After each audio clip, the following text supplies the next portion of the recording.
الرحمن الرحیم ویوم یعض الظالم علی یدیہ یقول یا لیتنی اتخذت مع الرسول سبیلا یا ویلتى لیتنی لم اتخذ فلانا خلیلا لقد اضلنی عن الذکر بعد اذ جاءنی وکان الشیطان للانسان خذولا وقال الرسول یا ربی ان قوم اتخذوا هذا القرآن مہجورا۔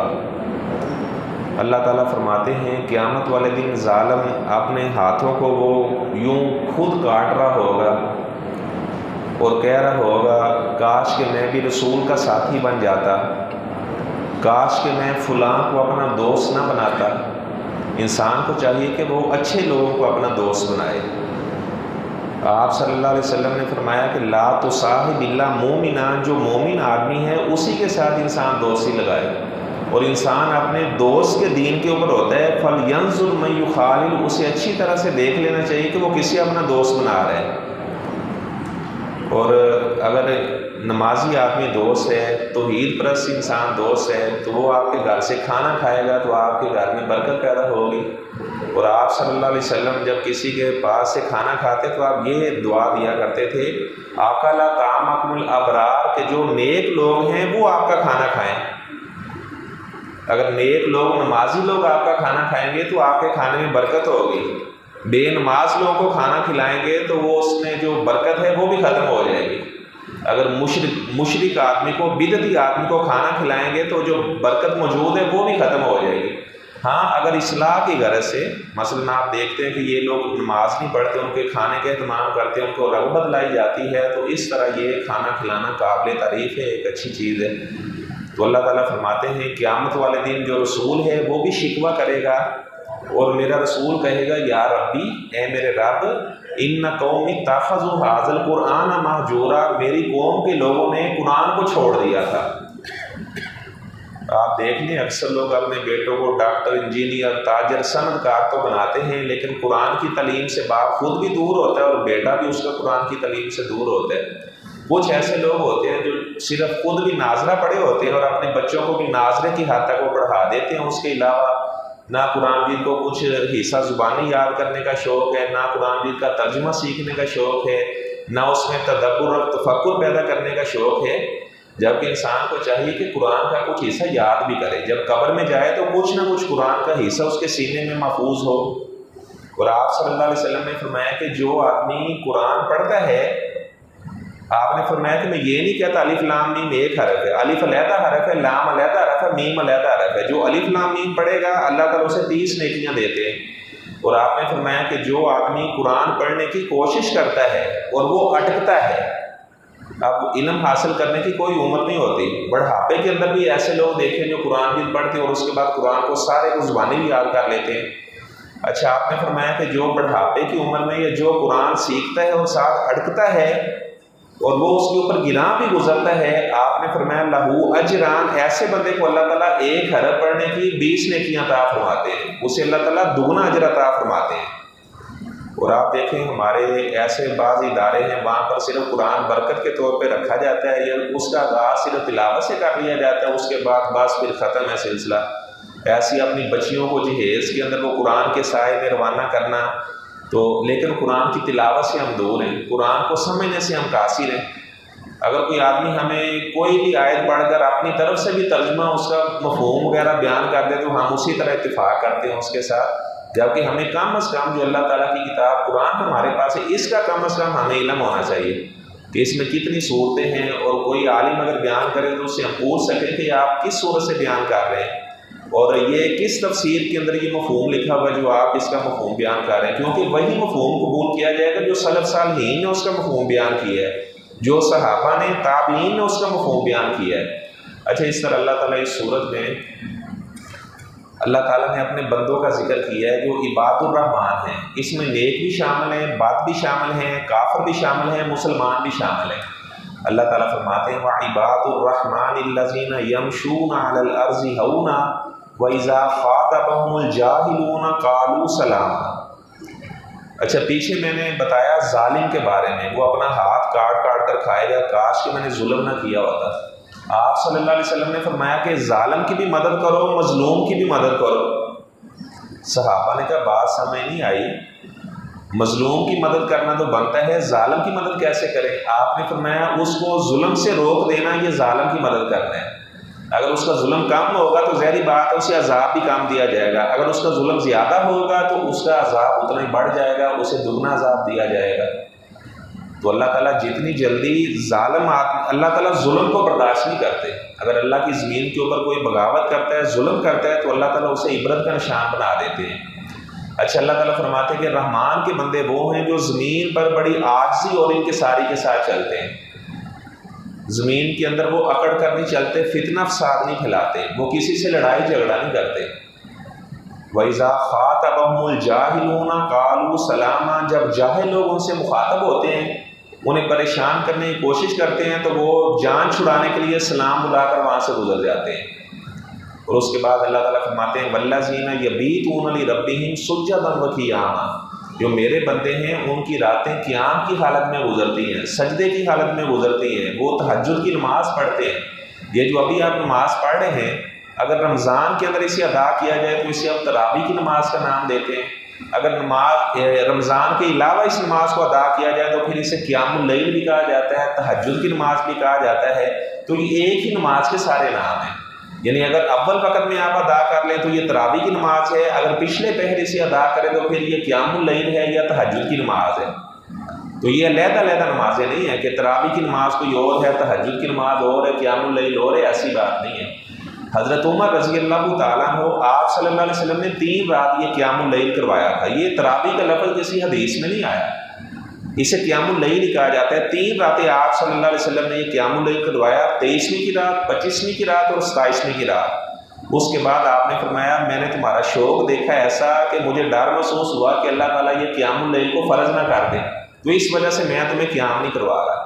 تو حضرت عمر رضی اللہ تعالیٰ عنہ، انہوں نے ابی بن کعب رضی اللہ تعالیٰ عنہ اور تمیم داری رضی اللہ تعالیٰ عنہ، یہ تمیم داری جو صحابی یہ پہلے نصرانی تھے، انہوں نے دجال کو دیکھا ہے۔ صرف ایک صحابی ایسے ہیں جنہوں نے دجال کو دیکھا، وہ تمیم داری رضی اللہ تعالیٰ عنہ دجال کو دیکھا ہے۔ لمبا واقعہ مسلم شریف کے اندر یہ بیان ہوا ہے۔ اچھا، یہ موطا امام مالک کی روایت ہے جو میں بیان کر رہا ہوں۔ امر عمر بن الخطاب ابی بن کعب و تمیم الداریہ ان یقوما للناس ب11 رکعہ، انہوں نے کہا کہ ابی بن کعب کو حکم دیا اور تمیم داری رضی اللہ تعالیٰ کو حکم دیا کہ وہ لوگوں کو قیام کروایا کریں 11 رکعات کے ساتھ۔ ان میں سے 3 وتر ہوتے تھے اور 8 رکعات وہ قیام اللیل یا آپ کہہ لیں تراویح کی نماز ہوتی تھی۔ تو اللہ تعالیٰ فرماتے جو میرے بندے ہیں ان کی راتیں قیام کی حالت میں گزرتی ہیں، رکوع اور سجدے کی حالت میں گزرتی ہیں۔ یہ تہجد کی نماز پڑھنے کی بہت زیادہ فضیلت ہے۔ آپ صلی اللہ علیہ وسلم نے فرمایا یہ تم سے پہلے بھی نیک لوگوں کی عادت ہے تہجد کی نماز پڑھنا، چہرے کے اوپر اللہ تعالیٰ نور پیدا کر دیتا ہے۔ یہ کریمے لگانے سے، لوشن لگانے سے نور پیدا نہیں ہوتا، جو اللہ تعالیٰ وضو کرنے کی برکت سے اور تہجد کی نماز پڑھنے سے چہرے پر نور پیدا کرتا ہے۔ اور آپ نے فرمایا کہ جو تہجد کی نماز پڑھتا ہے من ہاتون عن الاسم، اس کا گناہ کرنے کو دل ہی نہیں کرتا، اللہ تعالیٰ کا قرب اسے ملتا ہے، گناہوں سے رک جاتا ہے، مغفرۃ للسیئات، اس کے گناہوں کو مٹا دیا جاتا ہے۔ اور جو اگلی بات ہے آپ نے فرمایا مطردۃ عن الجاسۃ الداء، اگر انسان کے بدن کے اندر جیسا بھی مرض لگا ہوگا تو تہجد کی نماز کی برکت سے اللہ تعالیٰ اس کے ہر مرض کا بھی خاتمہ فرما لیں گے۔ عبداللہ بن عمر رضی اللہ تعالیٰ میں ایک صحابی ہیں، حضرت عمر رضی اللہ تعالیٰ کے صاحبزادے۔ حضرت عمر اللہ سے دعا کیا کرتے تھے یا اللہ میری زندگی کے اندر میرا بیٹا عبداللہ فوت نہ ہو جائے۔ حالانکہ حضرت عمر بڑے جری قسم کے اور بڑے ایک طاقتور اور بہادر انسان تھے، لیکن اولاد کے معاملے میں انسان بڑا کمزور ہوتا ہے۔ اولاد انسان کو بزدل بھی بنا دیتی ہے اور بخیل بھی بنا دیتی ہے۔ اچھا، حضرت عمر اللہ سے دعا کیا کرتے تھے یا اللہ میری زندگی میں میرا بیٹا عبداللہ فوت نہ ہو، یا اللہ میرے عمر کے کندھوں میں اتنی طاقت نہیں ہے کہ میں اپنے بیٹے عبداللہ کی چارپائی کو کندھا دے سکوں۔ لیکن اللہ کا کرنا ایسا ہوا کہ حضرت عمر رضی اللہ تعالیٰ میں پہلے شہید ہوئے، ان کے بیٹے عبداللہ بن عمر رضی اللہ تعالیٰ نے بعد میں وفات پائی۔ اچھا، عبداللہ بن عمر رضی اللہ تعالیٰ نے ایک خواب دیکھا، بخاری شریف میں یہ خواب ہے۔ وہ فرماتے ہیں میرے ہاتھ میں ریشم کا ایک ٹکڑا تھا اور میں جنت کی سیر کر رہا تھا، میں ریشم کے ٹکڑے کو اشارہ کرتا مجھے ادھر لے جاؤ، مجھے پوری جنت کی سیر کروا رہا تھا۔ فرماتے ہیں اس کے بعد مجھے 2 آدمی جہنم کی طرف لے جانے لگے اور وہاں پر میں نے جہنمی لوگوں کی چیخوں کی آوازوں کو بھی سنا، تو مجھ سے کہا کہ لم ترا عبداللہ آپ نہ ڈریں، لست من اصحاب النار، آپ آگ والوں میں سے نہیں ہیں۔ کہتے اتنے میں میری آنکھ کھل گئی۔ کہتے ہیں فجر کی نماز کے بعد صحابہ بیٹھ جاتے، آپ صلی اللہ علیہ وسلم کو اپنے خواب سنایا کرتے تھے، تو میرے بھی دل میں آتا کہ مجھے بھی وہ خواب آئے تو میں بھی آپ صلی اللہ علیہ وسلم کو خواب سناؤں۔ یہ آپ صلی اللہ علیہ وسلم کے برادر ان لا بھی تھے، انہیں خال المومنین، مومنوں کا ماموں کہا جاتا ہے۔ ان کی جو بہن حضرت حفصہ رضی اللہ تعالیٰ عنہ ہیں وہ آپ صلی اللہ علیہ وسلم کی بیوی تھی، جس طرح امیر معاویہ رضی اللہ تعالیٰ عنہ وہ آپ صلی اللہ علیہ وسلم کے برادر ان لا ہیں، ان کی جو بہن ام حبیبہ رضی اللہ تعالیٰ عنہ ہیں وہ آپ صلی اللہ علیہ وسلم کی زوجہ ہیں۔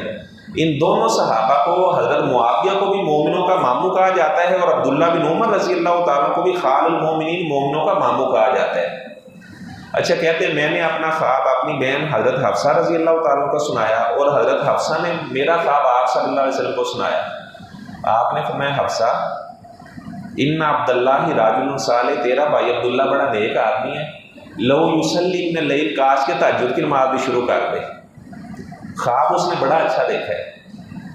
تو عبداللہ بن عمر کو ان کی بہن حفصہ نے بتایا، تو عبداللہ بن عمر رضی اللہ تعالیٰ عنہ فرمانے لگے کہ میری عدم موجودگی میں آپ صلی اللہ علیہ وسلم نے میری تعریف کی ہے۔ ان کے بیٹے کا بیان ہے وَكَانَ لَا يَنَامُ بَعْدَ ذَلِكَ إِلَّا قَلِيلًا، اس کے بعد ابا جی رات کو بڑا تھوڑا ہی سویا کرتے تھے، رات کو پھر لمبے لمبے وہ قیام کیا کرتے تھے۔ اور ان کے بارے میں محدثین نے لکھا ہے جب آپ صلی اللہ علیہ وسلم نے ان کی یہ تعریف بیان کی تو اس وقت 15 سال عمر تھی، اور انہوں نے 100 سال کے قریب عمر پائی ہے، اور 100 سال کے لمبے عرصے میں انہوں نے ایک رات بھی تہجد کی نماز نہیں چھوڑی۔ یہ حضرت عبداللہ بن عمر رضی اللہ تعالیٰ کے بارے میں بتا رہا ہوں۔ اچھا اس کے بعد اللہ تعالیٰ فرماتے ہیں جو میرے بندے ہیں وہ جہنم کے عذاب سے پناہ پکڑتے ہیں، یا اللہ ہمیں جہنم میں داخل نہ کرنا۔ آپ صلی اللہ علیہ وسلم نے فرمایا کہ یہ جو دنیا کی آگ تم جلاتے ہو، جہنم کی آگ اسے 69 حصہ زیادہ تیز ہے۔ آپ نے فرمایا کہ جہنم نے اللہ تعالیٰ سے شکایت کی کہ یا اللہ میرا بعض حصہ بعض کو کھا چکا ہے، تو اللہ تعالیٰ نے آزین لہا بنفسین، جہنم کو اللہ تعالیٰ نے 2 سانس لینے کی اجازت دے دی۔ اب جہنم پورے سال میں 2 سانس لیتی ہے، جب وہ اپنا سانس باہر کو نکالتی ہے تو یہ گرمی کا موسم ہو جاتا ہے، جب وہ اپنا سانس اندر کو کھینچتی ہے تو یہ سردی ہو جاتی ہے۔ آپ نے فرمایا کہ جہنم کے 2 سانسوں کی وجہ سے یہ گرمی اور سردی کو آپ محسوس کرتے ہو۔ تو جہنم کا عذاب آپ صلی اللہ علیہ وسلم نے فرمایا کہ کافر فاجر فاسق آدمی کو جب جہنم میں ڈالا جائے گا، اس کی جو داڑھ ہے، اس کی انسان کے منہ کے اندر داڑھیں بھی ہوتی ہیں، 20 دانت ہوتے ہیں اور 12 داڑھیں ہوتی ہیں۔ اچھا جو اس کی داڑھ ہے آپ نے فرمایا وہ پھول کر اتنی بڑی ہو جائے گی، اتنی بڑی ہو جائے گی جس طرح مکے اور مدینے کے درمیان فاصلہ ہے، بدن اتنا زیادہ پھول جائے گا آگ کے اندر جب کافروں کو، فاجروں کو، فاسقوں کو جلایا جائے گا۔ تو جو ایمان والے اللہ تعالیٰ فرماتے ہیں وہ جہنم کے عذاب سے پناہ پکڑتے ہیں۔ اور اس کے بعد اللہ تعالیٰ فرماتے ہیں جو ایمان والے لوگ ہیں نہ تو وہ بخیلی سے کام لیتے ہیں، نہ ہی وہ فضول خرچی کرتے ہیں، ان کا جو سارا معاملہ ہے وہ اعتدال کے ساتھ ہوتا ہے، وہ معتدل مزاج ہوتے ہیں، نہ بخل سے کام لیتے ہیں، نہ ہاتھ سے زیادہ اپنے مال کو خرچ کرتے ہیں، وَكَانَ بَيْنَ ذَلِكَ قَوَامًا، وہ اپنا ہاتھ درمیانہ رکھتے ہیں۔ اور اس کے بعد اللہ تعالیٰ فرماتے ہیں جو میرے بندے ہیں وہ میری ذات اور صفات میں شرک نہیں کرتے۔ وَالَّذِينَ لَا يَدْعُونَ مَعَ اللَّهِ إِلَٰهًا آخَرَ وَلَا يَقْتُلُونَ النَّفْسَ الَّتِي حَرَّمَ اللَّهُ إِلَّا بِالْحَقِّ، فرمایا کہ وہ کسی کو ناحق قتل بھی نہیں کرتے اللہ کے حق کے ساتھ، یعنی 3 وجوہات ایسی ہیں جس کی بنا پر کسی کو قتل کیا جا سکتا ہے۔